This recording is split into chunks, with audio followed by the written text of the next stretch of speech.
Work like hell. I mean, you just have to put in 80 to 100-hour weeks every week. This improves the odds of success. If other people are putting in 40-hour work weeks and you're putting in 100-hour work weeks, then even if you're doing the same thing, you know that you will achieve in 4 months what it takes them a year to achieve.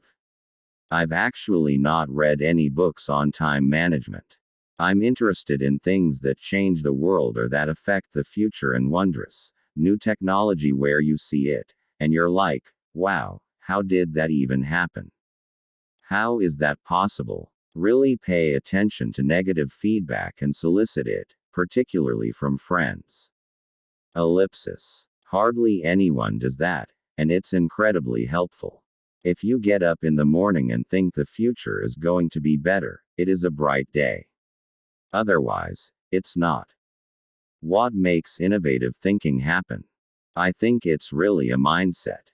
You have to decide. People should pursue what they're passionate about. That will make them happier than pretty much anything else. Being an entrepreneur is like eating glass and staring into the abyss of death. I wouldn't say I have a lack of fear.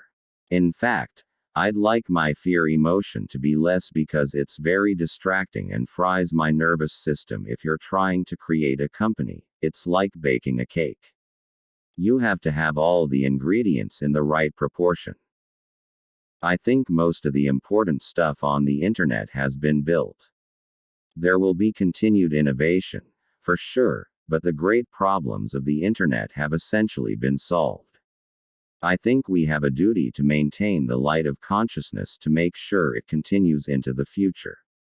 When Henry Ford made cheap, reliable cars, people said, "Nah, what's wrong with a horse?"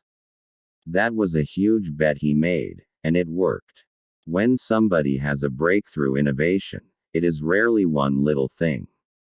Very rarely is it one little thing. It's usually a whole bunch of things that collectively amount to a huge innovation. You shouldn't do things differently just because they're different. They need to be better. You have to say, well, why did it succeed where others did not? Would just question things. It would infuriate my parents. That I wouldn't just believe them when they said something, 'cause I'd ask them why. And then I'd consider whether that response made sense given everything else I knew. It's very important to like the people you work with, otherwise life and your job is gonna be quite miserable. We have a strict, no assholes policy at SpaceX. I think the best way to attract venture capital is to try and come up with a demonstration of whatever product or service it is, and ideally take that as far as you can. Just see if you can sell that to real customers and start generating some momentum. The further along you can get with that, the more likely you are to get funding.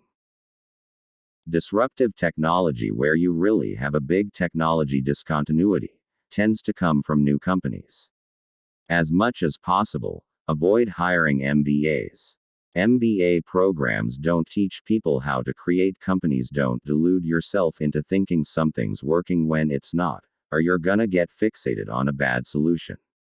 If something has to be designed and invented, and you have to figure out how to ensure that the value of the thing you create is greater than the cost of the inputs, then that is probably my core skill.